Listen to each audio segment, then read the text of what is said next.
Hello everyone, this is Alejandro Cremades, and today we're going to be talking about how to evaluate a business idea.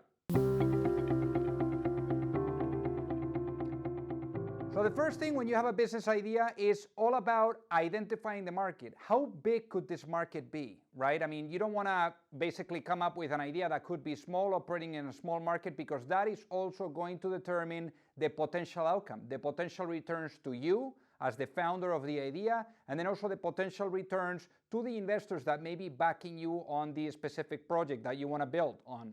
So remember that also for investors, especially if you're thinking about doing a hypergrowth, because when you come up with an idea, you either have the idea that is a $1 billion idea or the idea that is a lifestyle business idea. Now, if it's a $1 billion business, you most likely are going to need venture capital financing, sophisticated investors that come in and that invest in the business. And if it's a lifestyle idea, you can just do it on your own. You don't need that, and it's fine, whatever the market is. But it's also important and always important to make sure that the market is big enough so that you know that whatever hard work, sweat, tears that you put into it is actually going to justify, all of the journey that you're going to go through. So remember again that it's all about understanding, what's the market, also what you can do, as part of really identifying, the market size and, understanding also the trends. Maybe there's some reports, some data out there. One thing that is critical is that you want to make sure that whatever business idea in whatever segment that is, you want to make sure that that specific market is ripe for growth.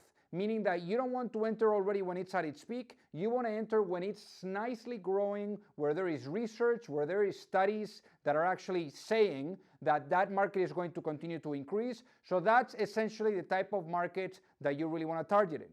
Now, the next thing is the competition. When it comes to the competition, what you want to know is who is already operating in the market. Do you have direct competitors? Do you have indirect competitors? Who has done this before? And remember that you're never going to be the first one to do this. Just like people like Mark Cuban say, there's at least 100 other people that have thought about that same idea that you're having. So what you want to know is, what did they do? Did anyone succeed? If they've succeeded, how great, or how big of a business have they been able to build? Have they raised any money? And that's also going to tell you whether it makes sense for you to go at it or not, or whether there's nothing that you can do because they're going to crush you, given the money and the resources that they may have. So that's something that you really want to get clear on, is who has done this before, and if they did it, if they tried or if they failed, you want to try to understand and determine why, what happened. And I think that what you want to do at the end of the day is you want to go at it and do it better and faster than anyone else that is either actively doing it or that have tried. The next part, of really evaluating if a business idea has legs or not is really doing some analysis. Part of the analysis, what you really want to do is you want to get some qualitative data and quantitative data. Quantitative data, you can probably get it from surveys, from doing a lot of surveys, from people and really trying to get the responses and see, what kind of data, what kind of information you're receiving from that. The other thing is the qualitative data or qualitative analysis that you could do.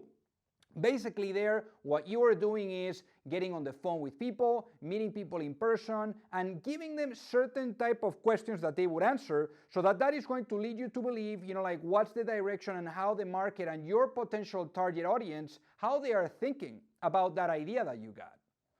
The last part is you want to conduct a financial analysis. As part of the financial analysis, what you want to know is, how much is that going to cost you? I mean, is it going to be super expensive? Are you going to be able to afford to maybe bootstrap it and finance it on your own way? Or are you going to need investors? What kind of investors are they going to need to come? How much money is it going to require to really validate? But at the end of the day, what you want to do, and now we live in a world where you can do this, is that you want to make sure that you can validate that business idea as fast as possible. Don't try to put something beautiful out there. Just put something that is functional, so that you can start receiving some feedback, some data of that, people that you're looking to target. So with that being said, the last thing is make sure that you hit the comment section below. Make sure that you also subscribe, that you also like this video, and also don't forget to check the fundraising training program, which is that program where we help founders on everything related to fundraising, all the way from A to C. We have templates, live Q&As, trainings, I mean, you name it. So don't forget to check that out on the link below. Thank you so much for watching.